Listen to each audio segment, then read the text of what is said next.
So here I'm joined today by Jan Blake. Thank you very much, Jan, for being here. Thank you for having me.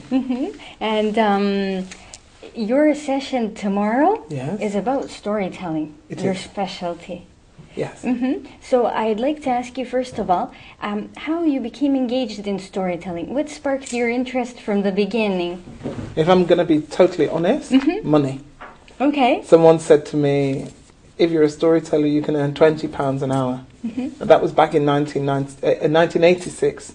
I needed money, so I said, okay, I'll be a storyteller. But then, once I began, I realized I was born to be a storyteller, and the rest, as they say, is history. Yeah. And where do you usually draw your materials from? From books, websites, other storytellers. There are some festivals you go to with other storytellers, you share stories. Some person will bring a story and say, oh, I read this, it made me think of you, etc., etc. So there's swapping, but there's also stealing, I suppose you could call it that. You hear a good story and you think, yeah, I really want to tell that. Sometimes I hear a good story and I won't tell it for 3 or 4 years because it has to settle and it has to become real for me, really real. Then I can feel the desire, that I can fulfill the desire to tell it. Oh, great. And tomorrow's session is about, they don't care about the vocabulary, they care about the characters. Yes. Can you tell us a little bit about it? Well, basically I was invited to do a launch of a British Council website, and it was about learning English, and the story had been created to launch this website, and I could see that whoever developed the story was very careful to choose certain words, and they basically took a lot of words, put them together, and created a story, but you had no care or interest in any of the characters because there was no emotional investment. It was just, these are the frequency type of words the children need to learn, these are the words are put in this story, then the story will be told, but it was totally unsatisfactory as a narrative. It was just, didn't go anywhere. And you could see that it was done in a very, this is for children, so we have to make it sweet and light. And children understand feelings, and they understand emotions, and they understand empathy and compassion. They understand those things from a very early age. So why pretend that isn't part of their life so they can learn a language? It doesn't make sense to me.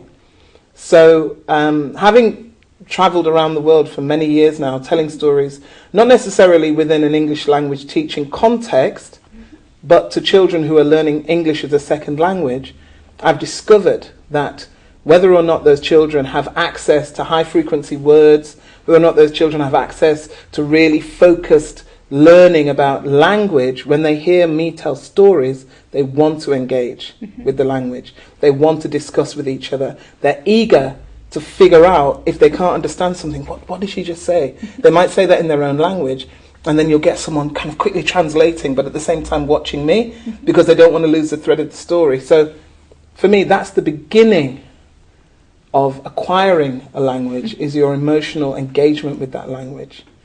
But that's, who am I? I'm non-academic in this field. I just know stories. But still, yeah.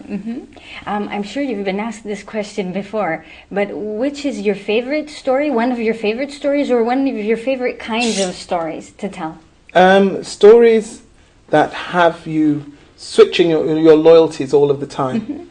I don't necessarily like moralistic. People say to me, oh, your stories have a lot of morals.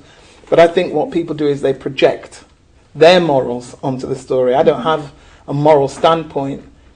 There's one of my favourite stories which is about a buffalo.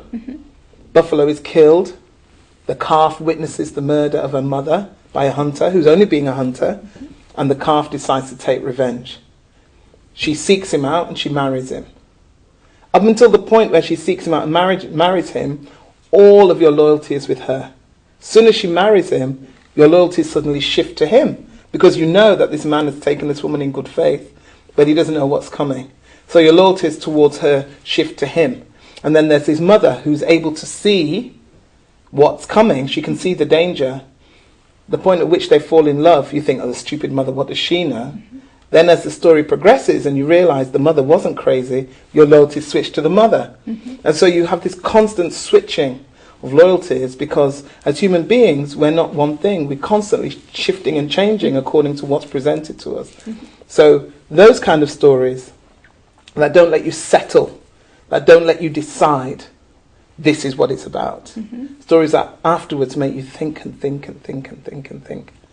They're the kind of stories I like. Very interesting. And you've been awarded many times, but Twice. last year, twice. Yes. Oh, okay, I thought it was more. You see? But last year's was outstanding female storyteller. Yeah. How did that change? Did it change any projects? Did it bring in any new ones in for you? I would say that maybe I have a tour starting on Monday, a 2-week tour. So I would say that perhaps receiving funding from the Arts Council became a little easier because I have this accolade now. And then 2 years before that? No, 2011 I was awarded a prize in Germany that I didn't even know existed, called the Touring Märchen und Singen Prize, Storytelling and Legends Prize. And so that's another prize I didn't know existed. But it seems in this world that if you have letters or prizes after your name, people take you a bit more seriously. So that's not a bad thing. Okay. Not at all, actually. What would you tell the teachers out there who are listening to us, who want to incorporate stories in their lessons? What would I tell them? What piece of advice? Tell stories you love. Don't tell stories because of vocabulary. Don't tell stories because you think it would make a good comprehension lesson. Tell stories you absolutely love and then engage the children in discussion about that story. Start from there. But if you're just doing it as an exercise, forget it. Don't bother. Do something else. Great piece of advice. Thank you very, very much for Thank this you, interview. Vicky. And enjoy the conference. Thank you very much.